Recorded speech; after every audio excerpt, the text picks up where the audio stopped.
අවසරයි හාමුදුරනේ ගැටලුව තමයි මේ මනුස්ස ජීවිතේ සාමාන්‍ය අපි ගත කරන්නේ සැප අධික ජීවිතයක් නෙමෙයි. කියන්නේ සැප බොහොම සුළු කාලයයි ගත වෙන්නේ. සුළු සැපයක් ලබා ගන්න උනත් ලොකු මානසිකයක් ගත කරන්න වෙනවා. මුගක් වෙහෙසෙන්න. කියන්නේ ප්‍රශ්න වැඩි, දුක් කරදර වැඩි. එහුනම් ස්වභාවයෙන්ම ජීවිතේ පායන ස්වභාවයක් එනවා. එතකොට එයා එක ප්‍රශ්නයක් විසඳන්දී තව ප්‍රශ්න කෝටියක් එනවා. එතකොට ඒ කෙනෙක්ට හිතන්න පුළුවන් මේ ප්‍රශ්න විසඳ යනවට වඩා මේ ජීවත් වෙන නිසා මේ ප්‍රශ්න ඔක්කොම එන්නේ. ජීවත් වීම අවසන් වුණාම කිසි ප්‍රශ්නයක් නැහැ. එහෙම කියලා ජීවිතේ එපාවෙච්ච කෙනෙක් එයාට අනිත් හැම දෙයකින් කිසිම හරයක් නැහැ. මේ ජීවත් වෙලා කිසි වැඩක් නැහැ. තවත් ජීවත් වුණත් මෙච්චරම තමයි. ඉස්සරහට ජීවත් වුණත් මේ දුක් කරදර ටික තව ඉඳින්න වෙනවා කියලා හිතලා එයා ජීවත් වීම අවසන් කරගන්න. එහෙම නැත්නම් එයා මැරෙන්න ක්‍රමයක් හොයනවා නම් ඒ වගේ කෙනෙක්ට දෙන්න තියෙන විසඳුම මොකක්ද? ඒ වගේ කෙනෙක්ට දෙන්න පුළුවන් උපදේශය මොකක්ද කියලා දැනගන්න. මම මෙහෙම ප්‍රශ්නයක් අහනකො මේ ඇයි ඉතින් එයා එකපාරට මැරෙන්නේ නැත්තේ? මැරෙන්න ක්‍රමයක් හොයනවා. එයා දැන් මැරෙන්න ක්‍රමයක් හොයන්නේ. මැරෙන්න ක්‍රම වුණ තරම් තියෙනවනේ. ඇයි එකපාරට මැරෙන්නේ නැත්තේ එහෙනම්? මැරෙන්න පුළුවන්. ඒ කියන්නේ ජීවිතේ පාවෙලා නම් ඒ සමනස මේ අර සමහරව ඉන්නවනේ මේ කියන්නේ අර ජීවත් වෙන්නේ ඇත්තටම මේ බොහෝ විට තමන් වෙනුවෙන් නෙමෙයි. ඒ කියන්නේ වෙන කෙනෙක් වෙන අරමුණක් ජීවත් වෙන්න යම් හේතුවක් තියෙනවා. ඒගොල්ලෝ සමහර විට නොමැරී ඉන්න මොකක් හරි ගැට ගහගෙන ඇති. මගේ දරුවෝ නිසා මම නොමැරී ඉන්නවා. මගේ ඥාතීන් නිසා නොමැරී ඉන්නවා. සමහරු තමන්ගේ සුරතල් සත්තු නිසා හරි නොමැරී ඉන්නවා. මම මෙතනත් ඒ නිසා නොමැරී ඉන්නවා. තව එකක් මේගොල්ලන්ට බයක් තියෙනවා ධර්මානුකූල පැත්තෙන් ආගම් සම්බන්ධයද හැදෑරීමෙන් හිතෙනවා මැරුණොත් මට මොකක් වේද අපායයිද ඒක එක්කලා ප්‍රදේශ කියන බය තියෙනවා ඒ නිසා මම හිතුව ඉන්නවා එතකොට ඒගොල්ලෝ මුගක් අසරණයි ඒගොල්ලන්ට මේ ජීවත් වෙන්නත් බෑ ජීවත් වීම අවසන් කරගන්න කියලා මැරෙන්නත් බෑ ඒක අතරමං වීමක් නෙවෙලා තියෙනවා ඒක මොකද ඒක ප්‍රශ්නේ තියෙන්නේ අර මේ අර ධර්මයේ නිසා අහන කියන්නේ එක ආගම් ප්‍රශ්න නිසා හිතනවා මේ මැරුණෙන් පස්සේ නැවත කොහේ හරි ඉඳීද කියලා නේද? ආයෙත් මැරෙන්නේ නැතුව තව ජීවත් වුණොත් ඒක හරි දැන් ඉතින් මේ අහන සංස මේ දැන් ඒක ජීවිතේ දැන් අර ප්‍රශ්න කරදර නිසා ජීවත් වීම එපා වෙනවනේ. ඒතර මෙයාට තේරුම් ගන්න මේ ජීවිතේ කිසි හරයක් නැහැ සැපයක් ඇත්තෙම නැහැ කොච්චර පොඩි සැපේ පොඩි වෙලාවයි තියෙන්නේ ආපු දුකමයි තියෙන්නේ. කොච්චර කරත් ඔක දැන් මේ ආගමනොත් කියනනේ මේක කොච්චර කරත් ආපු ඒත් ඔකමයි වෙන්නේ කියලා. ඉවරයක් නැහැ කියලා. මෙයාට මැරෙන්න බයයි මොකද නැහැ ආපු කොහේ හරි හිටියොත්. ආපු මැරුණන් පස්සේ නිකන් තව කොහේ හරි හිටියොත් ඒ නිසා මේ මැරෙන්න බෑ මේකට මේ හොයන්න මම හිතන්නේ හරියට මැරෙන ක්‍රමයක් හොයන්න chance මේ. කියන්නේ හරියටම තක්කේටම මැරෙන ක්‍රමයක් හොයන්නේ. මොකද මෙච්චර කාල හරියට මැරුණා කියලා වගේ අර්ථයක් නේ එතන ඉන්නේ. ඉතින් අපි මෙච්චර කාල මැරිච්ච නැති නිසා තාම ඉන්නවා. වගේ අර්ථයක් වගේ තියෙනවා chance. ඔය ඇත්තේ මේ එහෙම හිතලා දැන් හොඳ ප්‍රශ්නයක් ඇහුවේ. බොහොම ਵਿਚාරශීලී හිතලා හොඳට ගැඹුරින් හිතන විමසන කෙනෙකුට ඇති වෙන ප්‍රශ්න. මේ එහෙම මැරෙන්න දැන් මැරෙන්න ක්‍රම හෙව්වට හැබැයි ලෙසම හරියටම මැරෙන්නේ කොහොමද? එහෙමයි. ඒක සත්‍ය හොයාගන්න පුළුවන් දෙයක්. ඔව් එහෙම හොයාගන්න පුළුවන් දෙයක්ද? ඒක පොඩ්ඩක් හිතන්න. එතකොට මේ මරණය කියන්නේ දැන් බුදුහාමුදුරුවෝ දේශනා කළේ මරණය කියන්නේ ඉන්න තමන්ට දැනෙන දුකක් කියලානේ. එහෙමයි. බුදුහාමුදුරුවන්ගේ ධර්ම විග්‍රහය තුල. බුදුහාමුදුරුවන්ගේ ධර්ම විග්‍රහය තුල තමන් මුහුණ දෙන අත්දකින්න දේවල් අතර තවත් දෙයක් තමයි මරණය කියන එක. එහෙමයි. එන මරණම්පි දුක්ඛ. එතකොට දැන් මේක පටලව ගත්ත නිසා තමයි පස්නේනකොට ජීවිතය ගැන කලකිරිලා ජීවිතේ පා කරගෙන ඒ පස්න වලින් මගහරින ක්‍රමයේ කියලා හිතන මේ මරණය කියන්නේ. එහෙමයි. එතකොට එයා හිතනවා මරණයත් එක්ක මේ පස්න ඉවරයි කියලා. එහෙමයි. දැන් මේ අර මෙතන සංසාර මේකක් හරි මෙහෙමනේ දැන් කට්ටිය දැන් ජීවත් වීම එපා වෙනවා. එපා වුණාන් පස්සේ මේ කට්ටියට අවශ්‍යතාවයක් තියෙන මැරෙන්න. මොකද එකපාරට මැරෙන්න බෑනේ ධර්මයෙන් අහදිනවා ආපහු කොහේ හරි ඉන්නවා කියලා. දැන් මැරෙන්නකේ තීරණ නැතු වෙනවනේ නේද? මොකද දැන් ජීවත් වීම තිත්ත වෙලා තියෙන වැඩක් නෙමෙයි මේ ජීවිතේ දුකමයි තියෙන්නේ හැමදාම කරන්නේ එකම දේවල්. ආපහු සංසාරගියත් කරන්නේ තියෙන එකම දෙයක්මයි කියලා අර ජීවිතේ එපා වෙලා තියෙනවනේ. මේ හොයනකොට හරියට මැරෙන්න ක්‍රමයක්. හරි සංසාරගියත් කරද්දී මේ හරියට මැරෙන්න ක්‍රමයක් හොයාගන්න පුළුවන් ද අද මේ මම හිතුවා මේ අද කාලේ නිවන කියලා කියදෙන්නේ ඒක තමයි මම හිතන්නේ. ඔය කුමාර කශ්‍යප හඳුරු එහෙම කියා දෙන්නේ. මොකද අපි හරියට මැරුණ නැත්නම් නැවත උපදිනවා. නැවත ජීවිත වෙන ගන්නවා. හැබැයි කවදාවත් හරියට මැරුණත් තවත් ජීවිත වෙන එක ඒකනේ කියන්නේ මේ උත්සාහ කරන්නේ.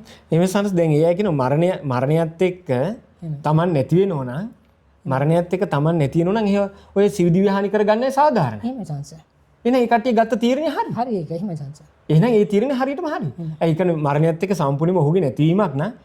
එහෙනම් ඔහු ගත්ත තීරණය හරි. ඒ මරණයත් එක්ක Taman නැති වෙන්නේ නැති නිසායි.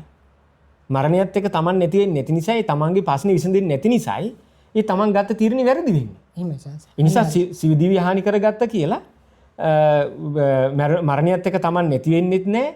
ඒක Tamanගේ ප්‍රශ්නේ විසඳෙන්නෙත් නැහැ. ඒ නිසා Taman ගත්ත තීරණේ වැරදි. එහෙම සංස. මරණයත් එක්ක Taman නැති වෙනෝ නම් ඒ ගත්ත තීරණේ හරි. එහෙම සංස. ඒ නිසා මේක පුතා අපි දකින්නේ ඔය අහපු ප්‍රශ්නයට සරල උත්තරයක් දුන්නොත් තවත් පැත්තකින් මේක අපි දකින්නේ මේ ඇයට පටලිලා තියෙනවා දුකයි ජීවිතය කියන්නේ දෙකක්. අපි ඕක පුන පුනා කියනවා. දුකයි ජීවිතය කියන්නේ එකක් නෙවෙයි දෙකක්. ප්‍රශ්නයි ජීවිතය කියන්නේ දෙකක්. ප්‍රශ්න අනිකක්, ඔබ අනිකක්. ප්‍රශ්න වලට රැවටෙන්න එපා ඔබ කියලා. ඔබ මුහුණ දෙන දේ තමයි ප්‍රශ්න. ඔබ මුහුණ දෙන දේ තමයි ප්‍රශ්න. මොකද්ද? ලෙඩවීම ප්‍රශ්නයක්. ඔබ මුහුණ දෙන. ජරාවත් ඔබ මුහුණ දෙන ප්‍රශ්නයක්.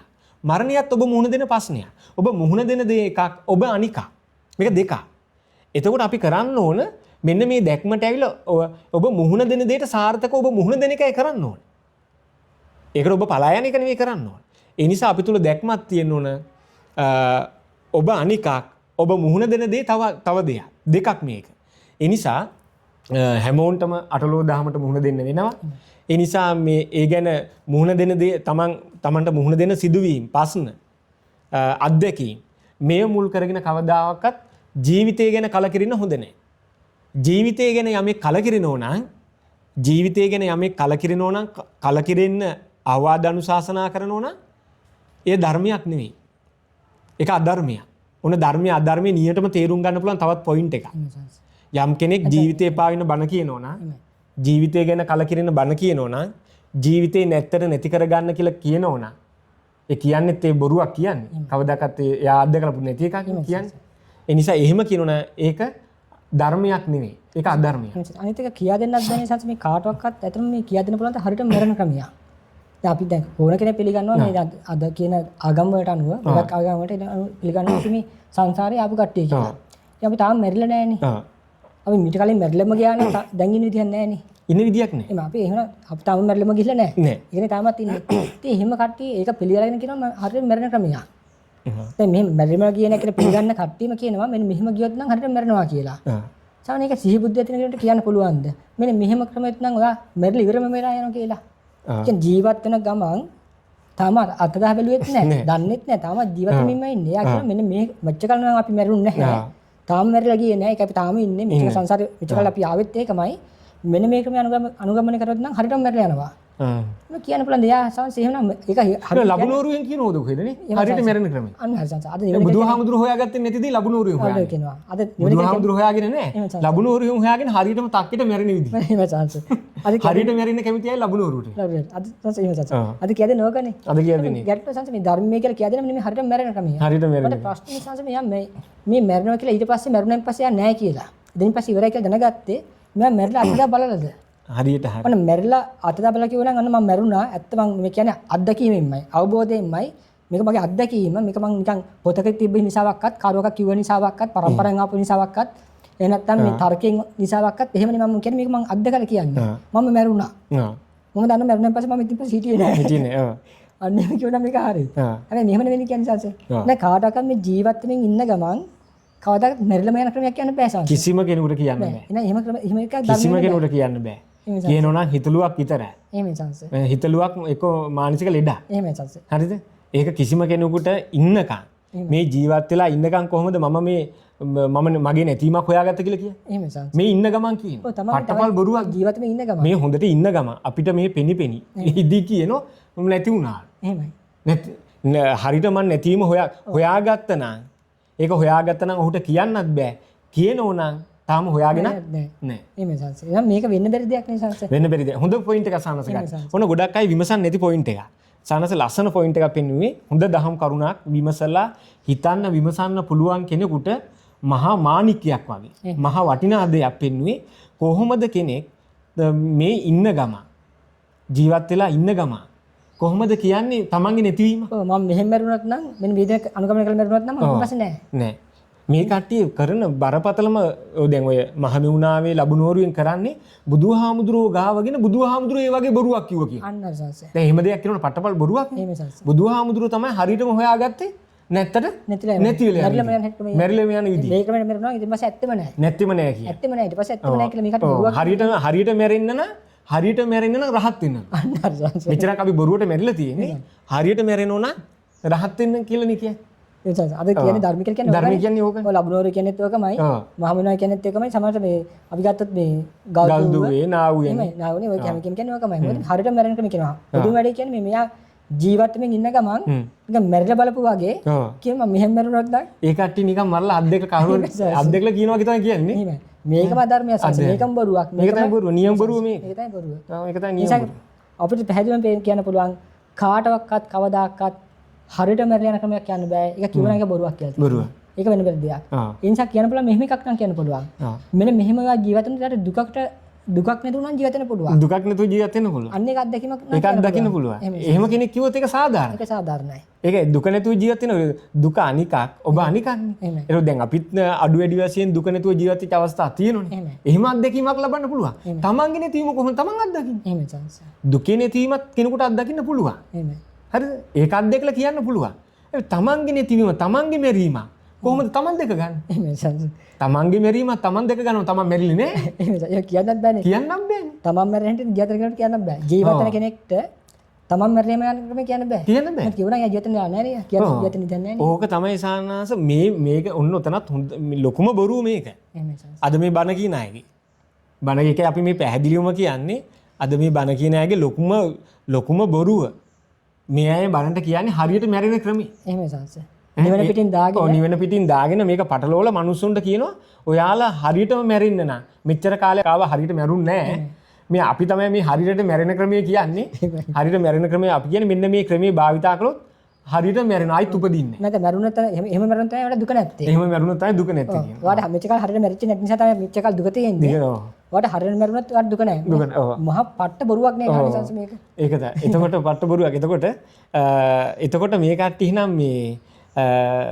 මේ හරියට මැරෙන ක්‍රමයේ කියනවා හරියට ඒ කට්ටිය හරියට මැරෙන ක්‍රමය අත්දැකලා හරියට මැරිච්ච හරියට ඒ ක්‍රමේ දැකලා වගේ කියන්නේ. අතදා බලපුවා තමයි කියන්නේ. අත්තදා බලපු වගේ තමයි මේ කට්ටිය මයික් එකට කියන්නේ. එහෙමයි සංසය. හරිද? ඒ කට්ටියත් මේ ජීවත් වෙලා මේ ඉන්න ගමන් කියනවා අපිට හරියට මැරෙන ක්‍රමය. ඒ කට්ටියත් ඉද්දි විශ්වාස කරන්න පුළුවන් සංසය. එයාලත් ඉද්දි අපිට කියන හරියට මැරෙන ක්‍රමය. එහෙමයි. කොහොමද ඒක විශ්වාස කරන්නේ? එහෙමයි. ඒක නේද මගේ හිතේ ලොකුම බොරුව. බොරු සංසය. ඔන්න අපි බොරුව කිව්වොත් ඕක තමයි බොරුවන් අතර ලොකුම බොරුව. එහෙමයි. හරි? මිනිස්සු රවටනවා නිසා ඒ නිසා ලබුනෝරුවේ ඔය බොරුව තියෙනවා. මහමෙවුනාවේ තියෙනවා. අපි නම් ඔය ඉස්සර කියලා තියෙනවා. අපි මේ ඒ කියන්නේ අපි මේ ඒ පෞද්ගලිකව ඒ හාමුදුරුවොත් එක තරහක් කමනාපයන් නිසා නෙවෙයි. මෙන්න මේ බොරුවයි අපි පෙන්නන්නේ. මෙන්න මේ බොරුව. හොඳයි එහෙනම් අද දවසේ අපි හිතනවා මේ ඒ දහම් කාරණේට ලොකු සාධාරණයක් ඉෂ්ට සිද්ධ වුණා කියලා. අපි ඊළඟ දහම් අහපු ප්‍රශ්නෙට උත්තරයක් දෙන්න බලාපොරොත්තු වෙනවා.